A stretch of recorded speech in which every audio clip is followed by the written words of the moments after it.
Welcome back to the Art of Football 365. This is episode 61, and as you can see, we're back to doing an interview. Took a couple weeks off with the interviews, and now this week we are joined by Dupec Rivermen quarterback Hunter Hoffman, a guy that's kind of made his name known throughout the past 2 years or so within the NUIC football conference. So we're excited for this one, excited to kind of hear his story and kind of dive into what the Dupec culture was like and how that process has been envisioned over the past couple of years. But before that, Gronk spike the subscribe button, leave a like, leave a comment. We appreciate that feedback from you guys. The continued support means a lot. And before we dive into this, T-shirts, we will get those in next week. So be ready for deliveries coming out next week. Thank you if you purchased a T-shirt. We appreciate that.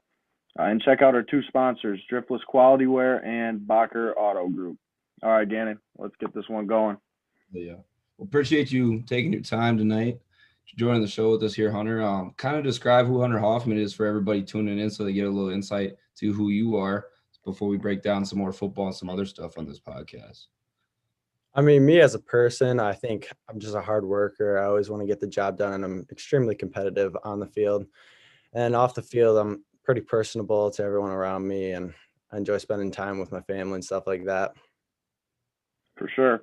I can say Gannon and I are definitely two family guys too. And I feel like that actually kind of creates a better athlete when you have that family-like atmosphere, that support system around you that's willing to sacrifice things for you to be able to play sports, get you to and from places when you're younger. So for you to have that support system, it's amazing. But now I kind of want to dive into the Dupec culture. So over the past couple of years, you guys envisioned that process. I've seen the hashtag burn the ships throughout this year, which is it's pretty nice. I mean, you guys have a good social media following, your coaches and the media, people that do all that for you guys. They do a great job spreading the word on what's going on with Dupec football, Dupec athletics in general. So kind of talk about the culture at Dupec this year, specifically football, and how it's kind of been established over the last couple of years.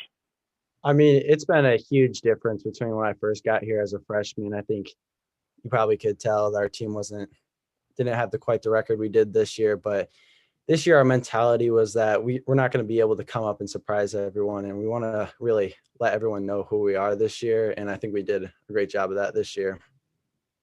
Oh, yeah. I know that was something with a lot of younger guys that you guys kind of built this going forward. But one of the unique things with Dupec is that you guys play 3A when it comes to postseason time compared to some of the other schools that you guys play throughout the year with the NUIC. Kind of talk about your overall thought process on that with the coaching staff, strategic-wise, preparing for other teams that you're not seeing through the regular season, but knowing you have to play them when it comes postseason time. I think the NUIC does a great job. It's a great 1A, 2A conference. So it does a great job of preparing us for the 3A. But when it comes to 3A, we know we're going to have different type of teams coming in there, maybe passing the ball a little bit more than what we usually see. But the NUIC does a great job of preparing us for the 3A playoffs. For sure. I mean, I can second that. I mean, I got to be a part of the NUIC football conference playing at Akron. Obviously, I didn't get the bump to go up and play 3A playoffs, so I can't tell you what that feels like. But I did happen to go to a couple of Dupec's football games this season, and I was very impressed with the coaching staff, the players itself, and everything that you guys had going on. It looked like a well-oiled machine this year, and I hope that Dupec can continue to build on that for next season. But obviously, with the success you guys had this year, what was it like to be Dupec's first ever conference champ? What was that like for you guys as players, coaches? How did that feel to kind of be the first ever in program history? Obviously, it's a great feeling to have. It's something that we'll carry with us the rest of our lives. When we get back together as a team, we'll always talk about that, being the first to ever do it. It's just kind of like setting the bar high for the levels below us to really meet that expectation now.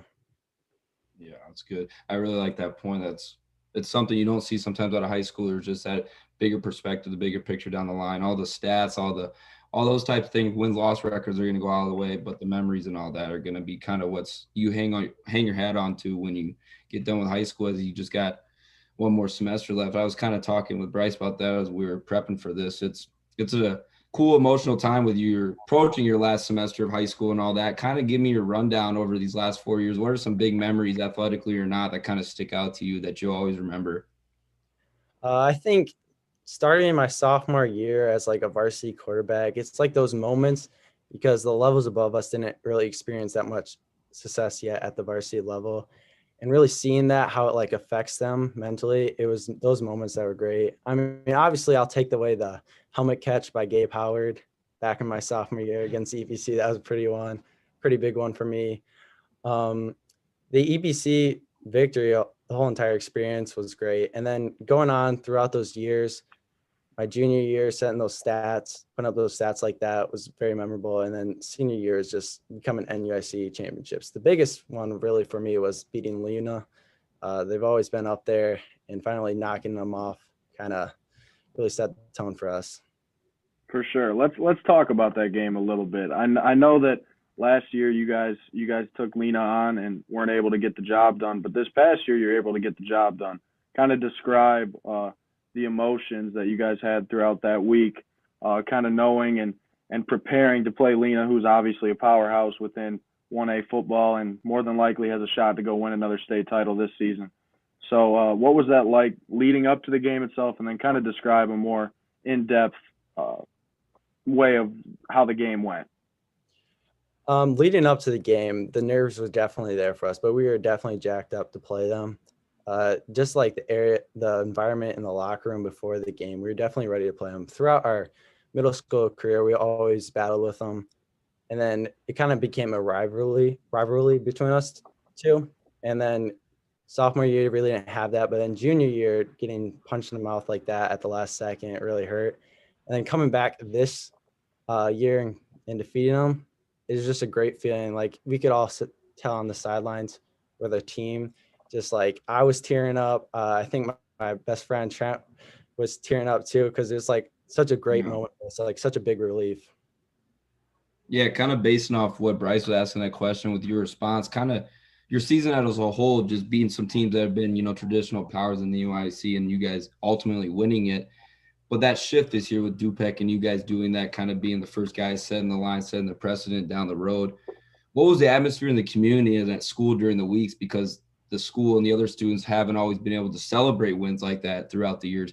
What was just the energy overall throughout the 9 weeks of the regular season in there? The energy obviously was everyone was going to be at that game, and we knew it. It was going to be packed house, and both Durand and Peck schools were ready for that game because we knew we had a shot to take off the powerhouse team this year. And everyone was betting that Lena was going to beat us. So the energy was definitely up for both schools. For sure. And I mean, when you have a big game like that, the energy is going to be high. The emotions are going to be high throughout the week, and people are going to show up. It's small area football. People live and die by it. I didn't happen to go to that game. Kind of watched it on the network a little bit back and forth with some other games, but you guys played a hell of a football game and you're able to come out on top. So that was a great win for you guys this season. But now I want to move to the individual side of it. Kind of list off two important stats that you're ranked third in NUIC history in passing yards and touchdowns with 4,772 passing yards and 63 touchdowns. Now that's pretty damn impressive, man. And when I sit back and I kind of think about quarterbacks in the NUIC the past couple of years, the two names that stick out to me are Hunter Hoffman and William Gustafson.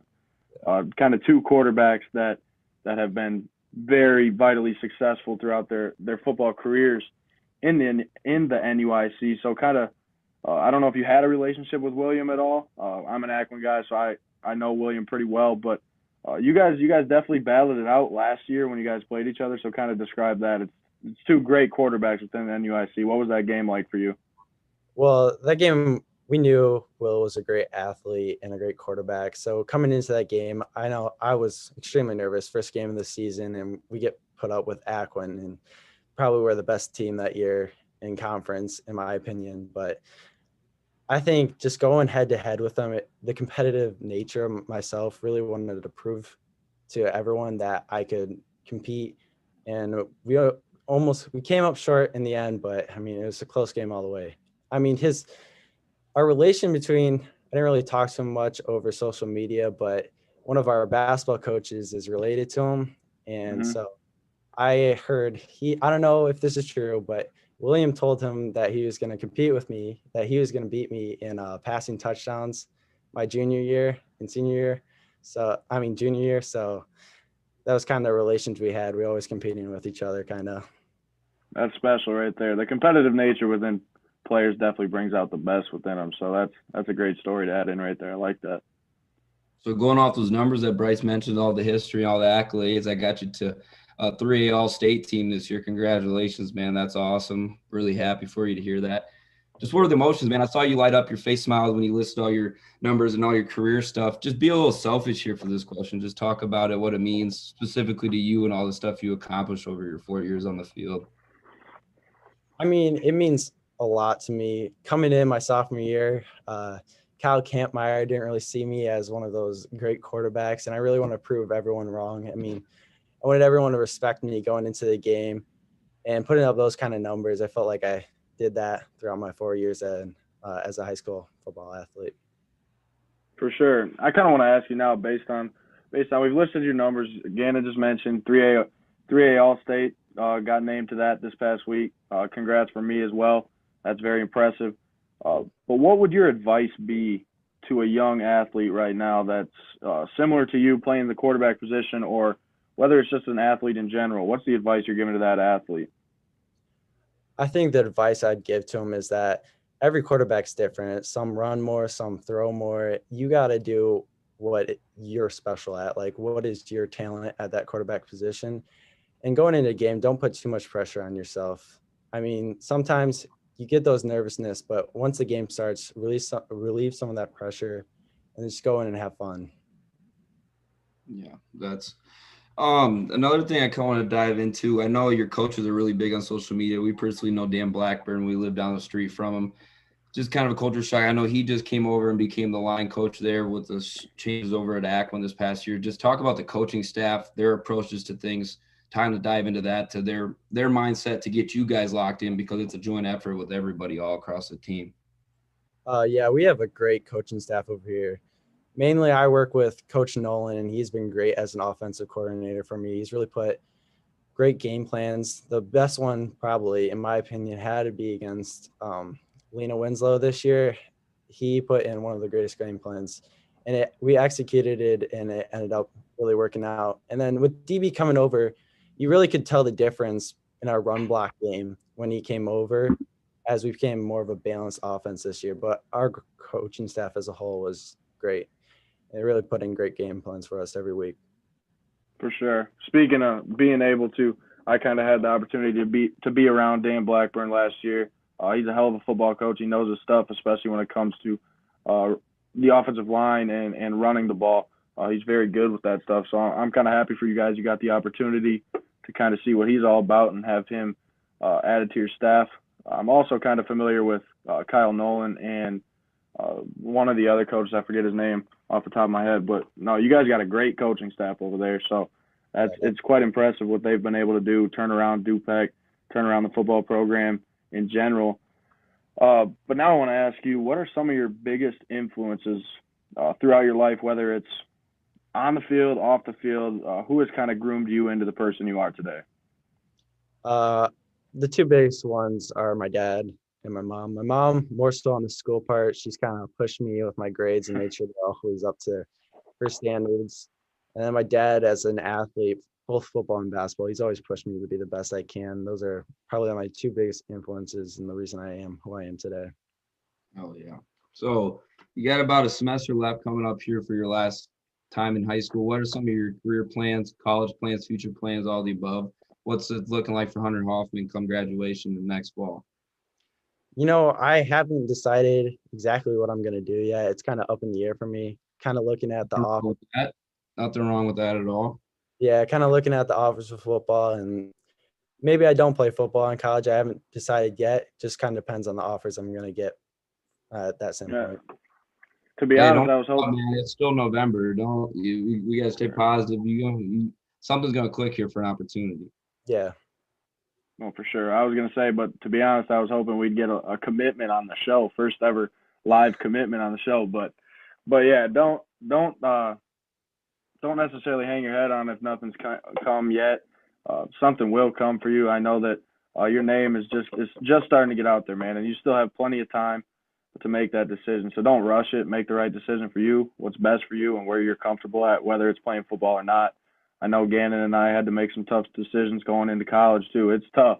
It's tough to grow up and kind of flow with that change. But I want to switch this up on you a little bit. No football talk. No, none of that. What is a fun fact about Hunter Hoffman that not many people know about? Oh. And if there's nothing that you would claim to be a fun fact, what is something you're interested in, a hobby or something that you do on off the field? Actually, I got a good one. It's probably poker. Texas Hold'em. Okay. Yeah, a bunch of our guys. Nick Upman, one of my former linemen, hosts, and he's kind of like the dealer and all that stuff. And we would play almost every day. And I remember I'm up $59 right now, but I haven't gone as much as I used to. What? I said you can't complain with that. Yeah, I mean, if you're making money, yeah. Exactly. But Nick Upman's, I think, up at least $800 playing poker against guys. So maybe it's not a good idea to continue to play against him then. yeah. If you're up now, you might as well stop playing. Yeah. You don't want to go under, and you don't want to get back to zero. Yeah. So you talked about football and basketball kind of being two sports. Am I missing another one? Do you just play football and basketball? Just football and basketball. Okay, yeah. So what are the two correlations? Because I know growing up, everybody plays all the types of sports. You know, they're trying to get into different types of things. But getting older, holding on to multiple sports is really big, in my opinion. I know Bryce and I did a whole podcast over this, the importance of being a multi-sport athlete. I talk about in your own shoes how both sports go hand in hand and help you specifically in your workouts. Both sports kind of go hand in hand in the way as I became a leader because of football, and then basketball just helped me grow as a leader there. And then for workouts, I mean, I train to be a football player, but it correlates over to basketball really well for me, and it keeps me in shape and all that stuff. For sure. I want to ask you now, what's kind of do you have a favorite football team, favorite NFL team that you watch? Yeah. Do you have a Cowboys poster behind you? I do got some Cowboys stuff behind me. Tell me you're a Cowboys fan. I'd like to hear that. Yeah, you're not gonna like this. I'm a Giants fan. Oh, hey. So you're definitely used to losing. So it must have been nice to start winning with Dupek. It looked like you didn't want to tell us it right away what team you liked. He kind of was hesitant about it. Oh, I've been a Giants fan since elementary school, I want to say, but I mean, we have won 2 Super Bowls in my lifetime. I can't say the same for Cowboys. Oh, okay. You got me there. You definitely got me there. I'm liking where the Cowboys are at this year. We'll see what happens. I know when it comes down to playoff time, we don't like to play good football, but no, the Giants, man. You have any influences that kind of helped shape your game when you were growing up watching football? Whether it's a guy on the Giants or any role models that you like to study? I think the guy who really made me play the quarterback position had to be Eli Manning. Mm-hmm. I think he had to be the first quarterback I ever watched play in the NFL. So he kind of influenced me into playing that position. So Eli Manning is probably the biggest influence on the Giants for me. Okay. Back to when I was asking you that question about the correlation with the two sports, the working out and all that. It's really interesting. Your first answer was being a leader and how the football stuff transitioned to leadership with basketball. And a lot of people, first answer wouldn't be that. It would be the actual on the field, the working out and all that. Why did it help you become a better leader? What were some specific things, dive into it here? I want an actual little breakdown here of, specific things that why you became a leader and what made you successful at it. Obviously, your stats and all that on the field go a long way in leadership skills, but there's also a lot of big other stuff off the field that go into it. Yeah, with football, I guess basketball actually really started my leadership. As a freshman, I started varsity, and our head coach kind of wanted me to become the main leader throughout my years. So it kind of started there. And then football really helped because I had some great leaders around me, and like Cody Richardson and Eli Smith. They were great leaders and really influenced why I am the leader I am today. And then just moving forward throughout my years as a basketball and football player. It just kept building each year. For sure. I think it definitely helps when you have players that come before you that are natural born leaders or vocal leaders or whatever it is that kind of shape you into the person that you become, help you kind of show you the way to become that leader, help you get to where you need to be, especially when the coach recognizes that and understands like this is the guy that needs to lead our team.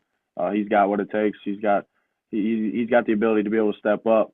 But I heard earlier in this episode when we were asking you some questions, you mentioned the name Trent.